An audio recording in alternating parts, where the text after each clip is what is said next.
So I'm here at the DC Auto Show, and I'm hanging out in the Toyota booth, and I ran into an old friend, the Toyota Sequoia. You might remember, if you've watched the channel, that we had the Toyota Sequoia a couple years ago. We actually took it on a trip to Disney, and we adored the Toyota Sequoia. It was phenomenal. We loved taking the Toyota Sequoia to Disney. We put like 1,000 miles on the Toyota Sequoia and lived with it. And Megan loved the Toyota Sequoia. It was a Lunar Rock TRD off-road. And here we have the TRD Pro version. Now we also have the Capstone and Platinum. We've got these over here. You can see them behind me. But there's something about just the big burly Toyota Sequoia.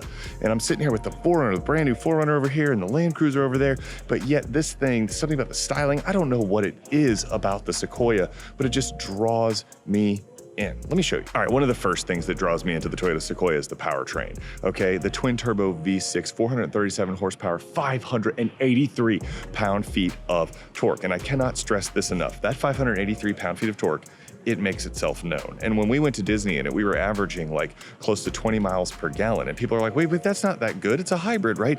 But there's no motor that makes that much torque. Well, no motor in this class that makes that much torque and can even come close to that kind of fuel economy, right? And then of course, what's the other complaint that I hear often? Yeah, but what about the Toyota twin turbo V6 recalls?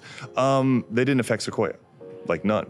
There was no Sequoias affected. So do a little research and know that it was just 100,000 of the very first Toyota Tundras, and there's been like nothing since, right? Because people love to jump on a story and make a big deal about it. All the Sequoias on the road are totally fine.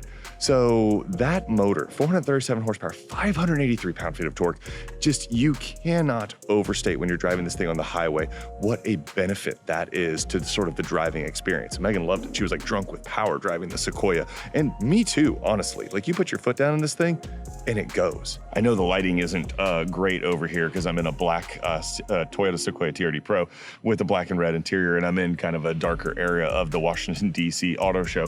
But I love the interior of the Sequoia and the Tundra as well, because it's basically the same, because I'm a large guy. I'm almost 6'6", and I have so much space inside of this vehicle. I mean, just a ridiculous amount of space in here. Now for passengers, we'll get to this in a second. For passengers, the Sequoia is fantastic. I mean, you've got all the space that you could ever want. You got all the options you could ever want. You got Toyota's giant, like 14-inch infotainment screen.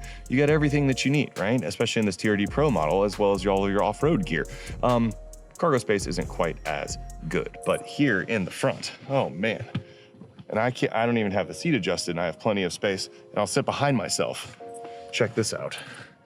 All right, get behind myself with room to spare. It's not even close. Like I'm not even close to touching. Now, my head does get close up here because this has the pano sunroof, but you know, I'm freakishly tall, so not a big complaint. Cargo space though, well, we had a couple TikToks go viral when I posted about the cargo space. You'll see why. So obviously the cargo space in the back of the Toyota Sequoia is ridiculously compromised because the third row can't fold down because of the hybrid powertrain. It also can't be removed. You can't do anything about it. So a lot of people complained about that. And we addressed this in our videos. And we said, look, that is a valid complaint and that is totally true. This thing is for a certain subset of the market.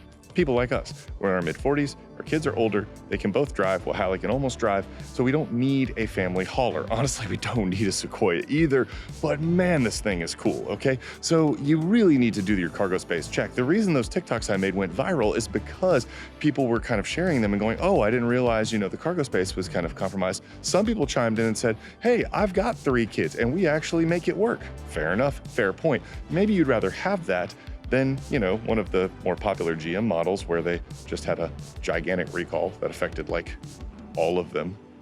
Oh yeah, when it comes to the Toyota Sequoia, there's also the matter of price. So that little right there, that little pricing guide, $84,000 for the TRD Pro. Now I know you're thinking, whoa, $84,000 for the TRD Pro when I could get a 4Runner TRD Pro for way less and have, well, you know, theoretically more cargo space, or the Land Cruiser, which is almost as nice inside and has as much cargo space.